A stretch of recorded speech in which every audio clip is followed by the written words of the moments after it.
Olá, meus queridos, sejam muito bem-vindos. Eu me chamo Raíris e no vídeo de hoje eu contarei para vocês os 5 passos que você precisa seguir para escrever o seu livro.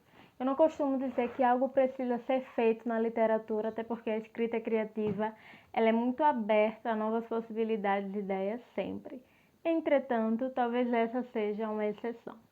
Sem mais enrolação, vamos para o primeiro passo, que é tenha uma ideia original. E aqui, esse primeiro passo se divide em duas questões. Ou você tem uma ideia tão original que requer bastante aprimoramento, ou você tem uma ideia tão clichê que não tem nada de original. É preciso encontrar um meio termo entre isso, ou se dedicar a originalizar a sua ideia, ou transformar a sua ideia mirabolante em algo mais palpável, algo que você mesmo consiga entender e trabalhar no seu livro.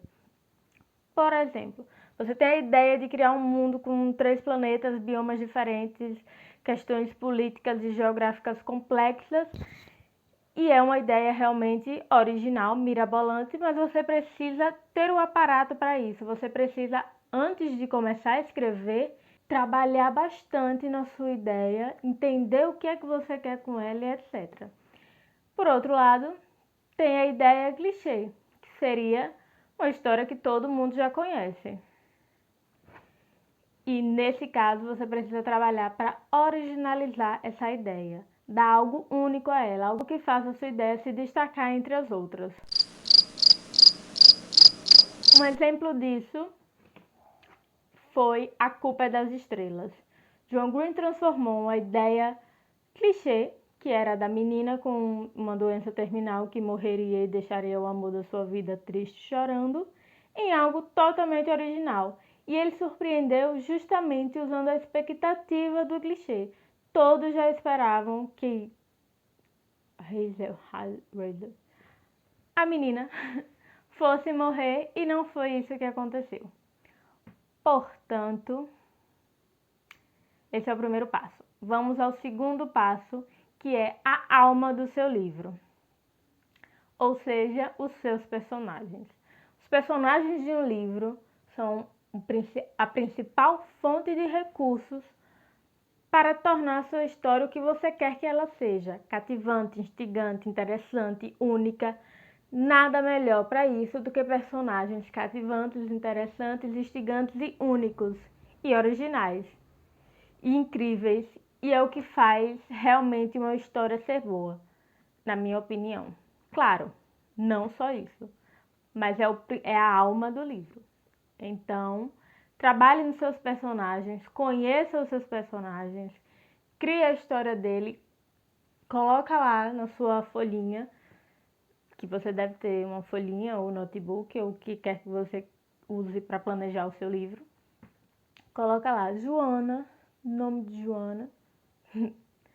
Coloca lá o nome do seu personagem, Joana. Coloca a etnia, coloca a idade, coloca todas as características relevantes, tanto para a história quanto para nos fazer ver, querer saber o que é que vai acontecer com Joana de cabelos cacheados e castanhos. Enfim, eu pretendo fazer um outro vídeo só sobre personagens, que eu acho que é um conteúdo, um assunto muito interessante. Então, se você quiser estar aqui para ver, se você quiser receber esse vídeo, se inscreva nesse canal e fique por dentro de todos os conteúdos sobre narração. E vamos ao terceiro passo, que é a trama da história. Veja, a trama, como a própria palavra já sugere, se trata de uma relação, de uma ligação entre um acontecimento e outro, ou seja, o acontecimento passado deve justificar o acontecimento futuro. Uma coisa está ligada à outra, existe um nexo de causalidade na trama, deve existir. O que foi que aconteceu com Game of Thrones? Era uma narração incrível, personagens interessantíssimos, complexos, redondos, inspiradores e reais. A narrativa era interessante, estava tudo no caminho certo. E então, na busca por tentar surpreender, eles acabaram tornando o final confuso.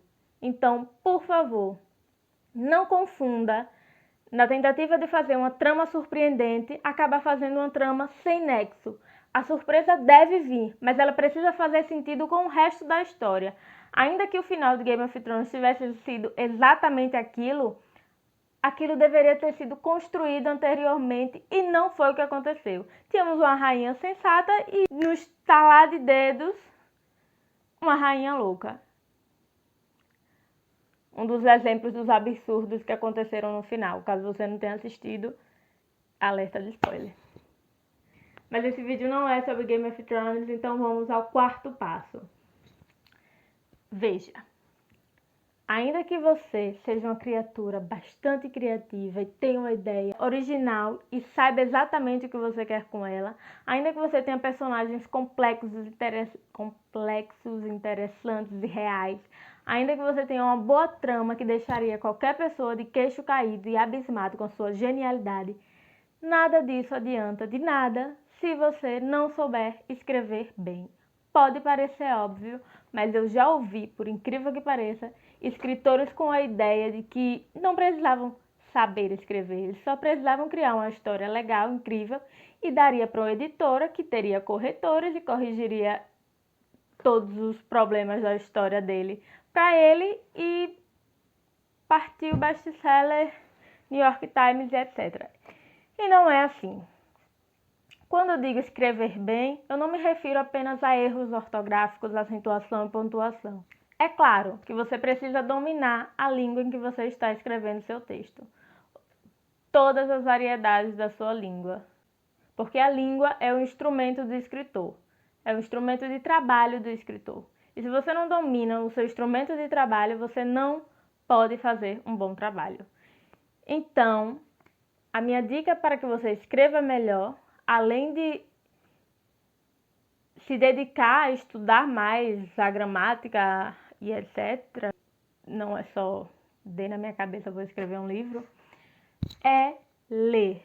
Não existe nenhuma escola melhor do que livros. Os livros estão lá prontos para te ensinar. Existe até um livro para te ensinar a ler um livro como escritor. Talvez eu também grave um vídeo sobre ele. Então, eu sei que você já ouviu isso, deve estar cansado de ouvir, e talvez você até leia, mas talvez não seja o suficiente. Então, leia mais, leia sempre, leia, leia, leia, e leia de tudo. Claro que talvez, quando você estiver no projeto, seria mais adequado ler livros daquele gênero, mas não quer dizer que você só precisa ler o gênero que você escreve na sua vida. Repertório é mais do que ler apenas o gênero. Existe mais de literatura para te oferecer em todos os gêneros. Então, leia. Leia como se não houvesse amanhã, porque se você parar para pensar, na verdade não há. O quinto passo, na minha opinião, é o mais difícil. Qual é o quinto passo? Revisar o seu texto. Digamos que você já passou para os 4 passos, já tem a sua ideia, já conhece a sua ideia, ela está bem elaborada, você sabe o seu objetivo, ela é original, você tem personagens complexos, várias fichas com personagens que te encantam e encantarão o mundo, você tem aquela trama massa e você escreve como, meu Deus do céu. E aí você escreveu o seu livro, digitou aquela palavra tão esperada, chamada fim, e agora é hora do trabalho. O texto não está pronto quando você acaba o seu texto. É preciso revisar e revisar e revisar e revisar de novo. E mais do que isso, para você ser um bom revisor, é preciso que você revise do ponto de vista de um leitor, não do escritor que conhece aquele texto porque escreveu aquele texto. Quando você escreve uma coisa, você sabe o que está querendo dizer, mas uma pessoa que nunca leu, não, e talvez não soe para ela tão claro quanto para você. Talvez o que para você seja algo, um toquezinho especial que você sabe o que significa, para outras pessoas passe simplesmente despercebido, porque elas não conhecem o seu texto, elas não sabem o que vem na página a seguir. Então, o meu conselho para que você consiga revisar como um leitor e não como o próprio escritor desse texto é literalmente se distanciar. guarda o seu texto na gaveta por 1, 2, 3 semanas, 1 mês, 2 meses, quanto tempo for necessário para que você possa voltar para ele e não reconhecer aquelas palavras, para que elas possam te surpreender de novo, para que você consiga diferenciar um de um si que passa despercebido porque você sabe qual foi a frase que você escreveu quando você leu o seu texto todo dia. Então, se distancie, releia, revise, aprimore, melhore e não tenha medo de reescrever um capítulo inteiro, 2, a história toda. É assim, é um trabalho de lapidação, no livro não sai de uma hora para outra. Bom, geralmente não. Então, esse foi o passo a passo. Espero que tenha te ajudado. Se te ajudou, curta. Comenta aqui embaixo em qual dessas fases, em qual desses passos você está. Ou se você está no passo 0, que você ainda não tem a sua ideia, enfim. E eu responderei o comentário mais interessante, capcioso, coerente no próximo vídeo. Então, leiam livros, beijos e até a próxima.